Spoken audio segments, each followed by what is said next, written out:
So, hey, hey, y'all. You know, I know I'm like just starting, I'm already feeling heavy. Let me just start off with this. You cannot be afraid to be who you are. You cannot be afraid to figure out what your lane is, where you belong, what resonates with you. And so let me share with you where this is really coming from. Let me give you some context.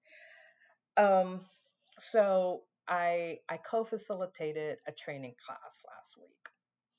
Done it multiple times before. Love it. Absolutely love it.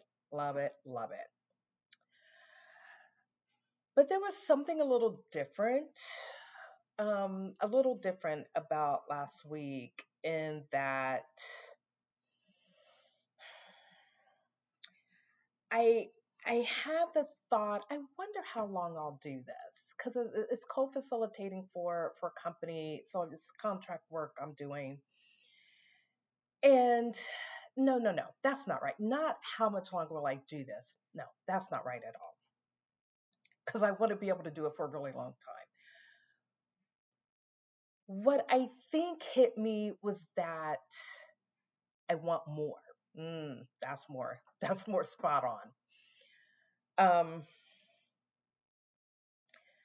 the work of helping people discover themselves, the work of having real conversations, saying very real things, the work of helping people think about their values, the work of helping people think about what they want and who they are, how they got to where they are. That work, when I tell you that work resonates with me on a level that I probably can't fully articulate.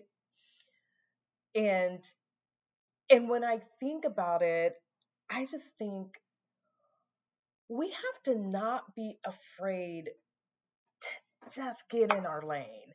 And I've talked about like needing to pivot. Of course, this whole video program is called the Unscripted Pause because I took a whole unscripted pause in my career journey.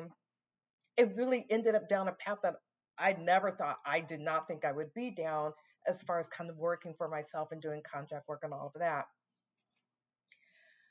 But wow, it's just like going after what you want. And sometimes you need a sounding board. Sometimes you need a sounding board for people to like say like, hey, what I'm hearing you say is this. Um, and so I will say this, wait, because look, I use Chat GPT. Oh, child, when I tell you that Chat GPT, feeding back what it has heard me say, this isn't Chat GPT, like the whole AI thing. This is not like some profound thing. It is profound in that it is set up in a way it really just feeds back what it's heard you say, what you've asked in your voice, saying things that like are positive, and it's like, yeah, way to go, Diane. It's like amazing for that. And using whether you use that, whether you use an actual therapist, whether you use your friend as a sounding board, but help people to help you think about what lane do you belong in? Where is the work meaningful for you? You know, if you're the type of person that can be like, Diane, work is work. I get a paycheck, I get benefits, that's what it is for me. I get fulfilled in other areas, like in volunteer work and my hobbies and if that's you, oh, God bless you, because I so wish I could be that person. I so am not. I, I so am not. So if that's you, I love that. I love that for you. But if you're the type of person who is looking for fulfillment in their vocation, in the work that they do, sometimes you need folks in your in your orbit, in your atmosphere, that are helping you to see what that is, helping you to see like, okay, you're like almost there. You're getting there. I hear you saying this. I hear you asking about this. Have you noticed you do this a lot? Sometimes we need other folks to help us see these things. And so when I co-facilitate, and I say co-facilitate, it's always with another person in this training. And sometimes, because it is me, and I do sometimes get in my head around, oh, I need to be more like that person that's facilitating with me. Like, oh, nobody's gonna take me serious because I'm just like, ah. I do think that almost every time before I co-facilitate this training. And I, it gets in my head for like a minute and then I let it go because I only know how to show up authentically, and I really can only be me. And if they didn't like me, they wouldn't like they'd stop using me, right? So there's that piece of it. But invariably, every training that I've co-facilitated, somebody comes up to me and says that it is my style that resonated with them, right? And so I have to be myself. You have to be yourself. And sometimes if we look back over our lives and we think like, oh, I've been here, I've been like, it did it. But sometimes if you look back, you'll be like, oh, wait, there's no, there's been a theme here. There's been a trend. This makes sense.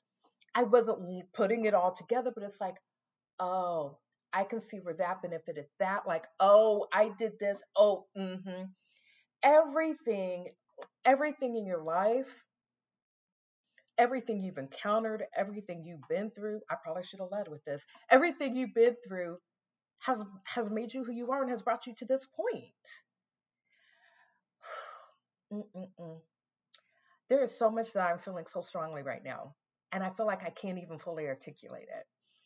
Um, but you might see some things coming from me. Like I don't know. I don't know, but everything happens for a reason. Everything you've gone through, every job that you worked, every situation, everything has brought you to where you are right now and has made you who you are. It is part of your legacy. It's part of who you are. It's like what makes you you, right? And the sooner you learn to own that and understand who you are and understand what you want and make that happen and have a vision for it and have goals for it, oh, cha, the better off you'll be. All right, with that, I'm going to leave you. Until next time, be well.